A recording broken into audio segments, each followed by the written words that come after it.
1 Kings chapter 14. At that time, Abijah son of Jeroboam fell sick. Jeroboam said to his wife, "Go, disguise yourself, so that it will not be known that you are the wife of Jeroboam, and go to Shiloh, for the prophet Ahijah is there, who said of me that I should be king over this people. Take with you 10 loaves, some cakes, and a jar of honey, and go to him. He will tell you what shall happen to the child." Jeroboam's wife did so. She set out and went to Shiloh, and came to the house of Ahijah. Now Ahijah could not see, for his eyes were dim because of his age. But the Lord said to Ahijah, "The wife of Jeroboam is coming to inquire of you concerning her son, for he is sick. Thus and thus you shall say to her." When she came, she pretended to be another woman. But when Ahijah heard the sound of her feet, as she came in at the door, he said, "Come in, wife of Jeroboam. Why do you pretend to be another? For I am charged with heavy tidings for you. Go, tell Jeroboam, thus says the Lord, the God of Israel, because I exalted you from among the people, made you leader over my people Israel, and tore the kingdom away from the house of David to give it to you. Yet you have not been like my servant David, who kept my commandments and followed me with all his heart, doing only that which was right in my sight. But you have done evil above all those who were before you, and have gone and made for yourself other gods, and cast images, provoking me to anger, and have thrust me behind your back. Therefore I will bring evil upon the house of Jeroboam. I will cut off from Jeroboam every male, both bond and free in Israel, and will consume the house of the Jeroboam, just as one burns up dung until it is all gone. Anyone belonging to Jeroboam who dies in the city, the dogs shall eat, and anyone who dies in the open country, the birds of the air shall eat. For the Lord has spoken. Therefore set out, go to your house. When your feet enter the city, the child shall die.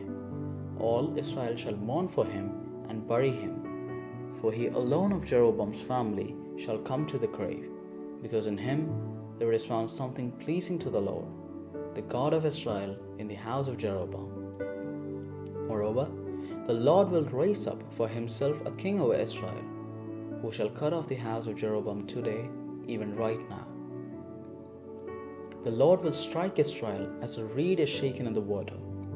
He will root up Israel out of his good land that he gave to their ancestors, and scatter them beyond the Euphrates, because they have made their sacred poles, provoking the Lord to anger.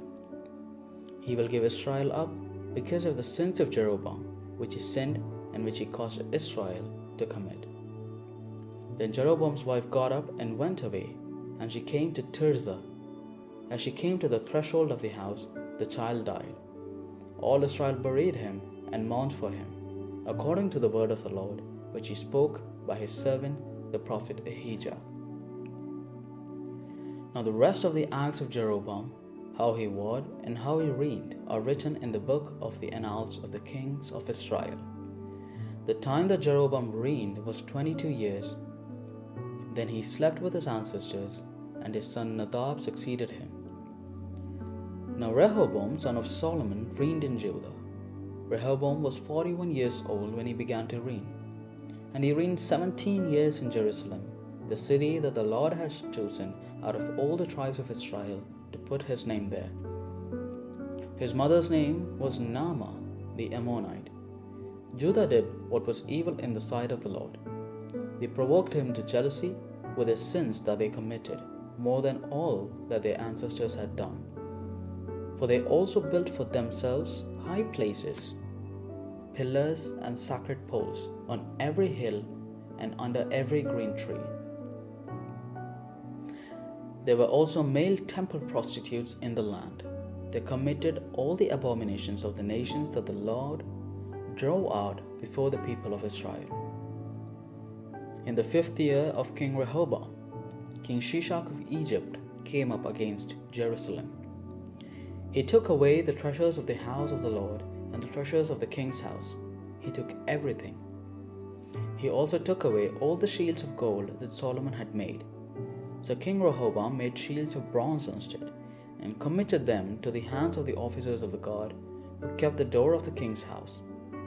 As often as the king went into the house of the Lord, the guard carried them and brought them back to the guard room. Now the rest of the acts of Rehoboam and all that he did, are they not written in the book of the annals of the kings of Judah? There was war between Rehoboam and Jeroboam continually. Rehoboam slept with his ancestors and was buried with his ancestors in the city of David. His mother's name was Naamah the Ammonite. His son Abijam succeeded him.